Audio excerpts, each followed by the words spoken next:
Okay, I'm here with 3 of the 5 members of the Angels 100%. We've got Bob Spencer, Jim Hilbun and Doc Neeson. Sir. Welcome to Bogomania. Thank you very much. Okay. And if I can just ask you guys, I'll let you guys decide who's going to answer, but how did this Angels 100% come about? Right, arm wrestle. I actually thought of that. I was giggling to myself. I was thinking about all the political bullshit and blah, blah, blah. And I thought, let's call it the Angels 100%, you know, just as a bit of a giggle. And then I sent off an email to a couple of people, and they came back and went, "We love it!" Yeah. So, okay. Yeah. So call me 20 from now on. Plenty of 20. 20. Yeah. Like 20 cents. What spawned the idea? Who got in contact with who? Did you get a phone call? Or, you know, Yeah, this mysterious person called me many months ago and said and asked, in principle, would I like to perform with some members of the band, and this is how my involvement came about. And I said, well, you kind of, maybe, but you know, certain things would need to be cleared up, and you know, we're all grown up now, and so my conversations were over a period of 6 months before this came to being.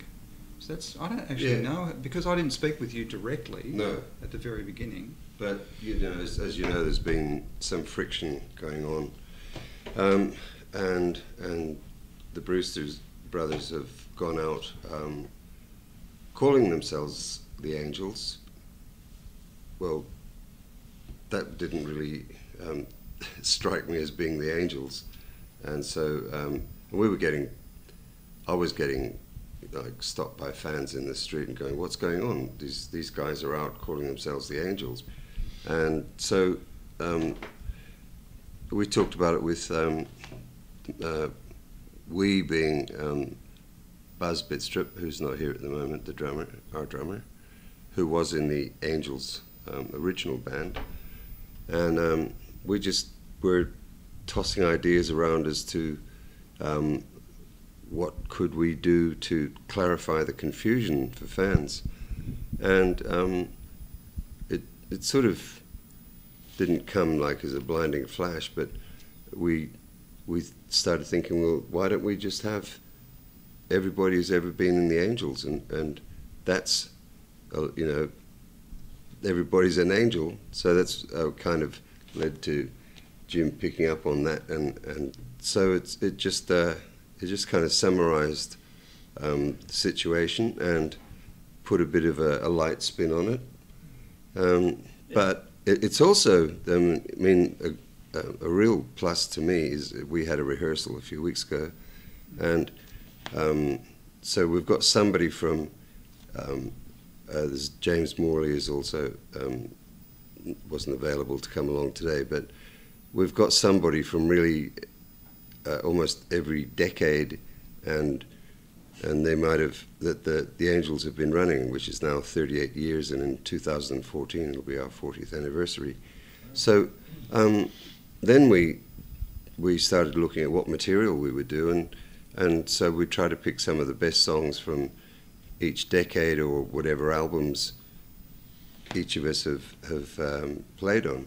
Mm-hmm. And so that's produced for us, I think, one of our best set lists for a long time. It's quite diverse. It's diverse. It was good. But everybody on their own just put together their own list of songs that they thought would be good to do, and not necessarily thinking about, you know, hits or fan popularity or anything. First and foremost for me, it was like, look through everything and go, I'd love to do that song. We haven't done that in 20 years or whatever.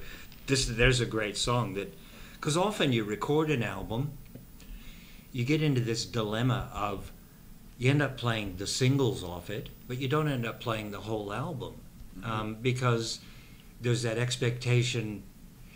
It's a circular thing, because you think, well, what do the fans of the band want to hear, and so you're kind of guessing about something that you don't really know. So we took it each from our own standpoint first, and then collated everything, and that's how we put together what we're going to be doing.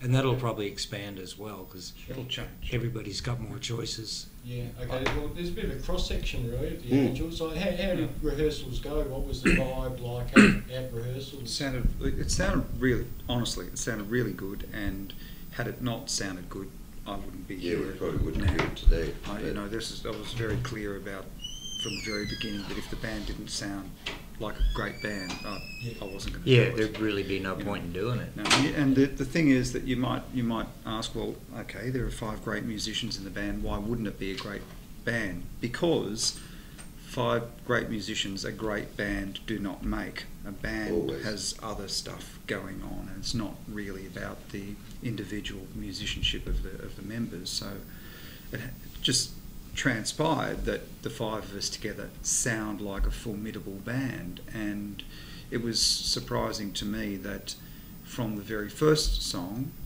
we sounded like we'd been playing together for a while, and that's not always achievable with 5. And everything sounded really good. It really did sound good, and I repeat that had it not, we just wouldn't be having this conversation now, because none of us have the time to be involved in something that isn't going to work, isn't fun. Yeah. We have other things to do. We don't need to do this. So it was a prerequisite that the band sounded good. And it does. I think as well as sounded, that we all felt comfortable being together. Yeah. And because a lot of the energy of what a band does, and that's why I agree with Bob's comment that just because you've got 5 great musicians doesn't mean you're going to have a great band, and you've got to have that rapport going between us. And I know for myself, when I was sort of heading towards the rehearsal room door, I was thinking, is this Pandora's box? What am I opening up here? And I really was wondering, same as you, what we were going to sound like. But I was also given that other combinations of people have had personality clashes within the band. I was wondering how we'd all get on, and that side of it was also an important part for me. Buzz, come in. Hello. Entrez-vous.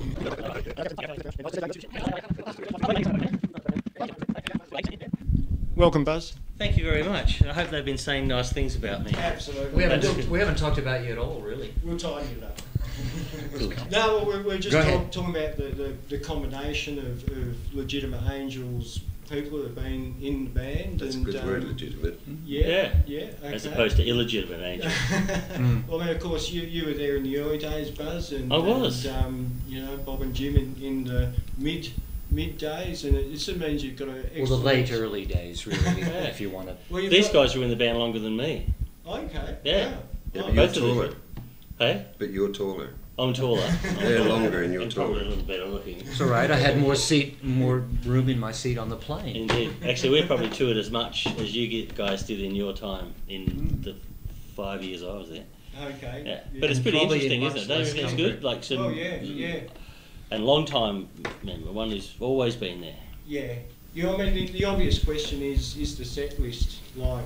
Are you going to favour one era, or is it going to be across the board, or what can people expect? I think what's come about just through this process of us all throwing in what we think would be a good set list, that's sort of a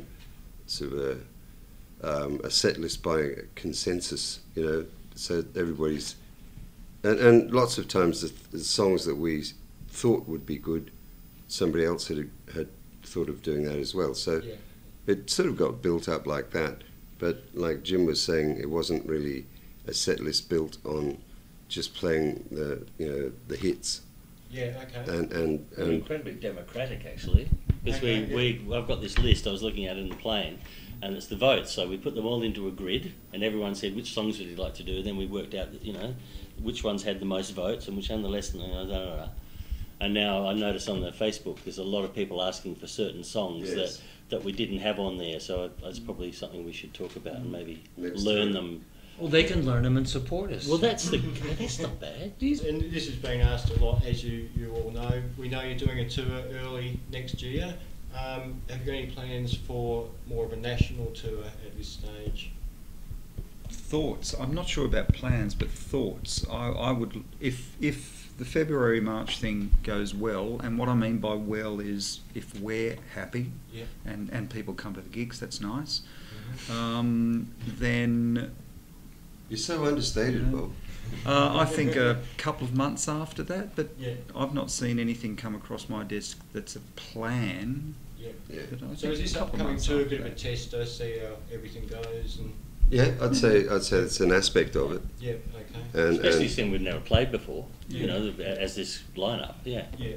I mean this is really a new band, Mm-hmm. and you know, of course, we've all been in the band, Yeah. and we all have that in common. But yeah, as Buzz says, we've never all played before except for our rehearsal. But that Yeah. was so encouraging Yeah. that we decided to go ahead with the February-March gigs, Yeah.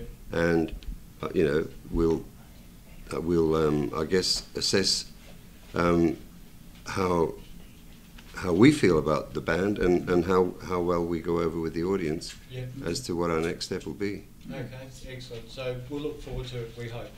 Yeah, Yeah, I yeah. hope so. Well, we do hope as well that Yeah. that it is going to turn out in such a way that we'll want to continue with it. Yeah. Okay, excellent. Okay, well, thank you very much, guys. Thank you for your time.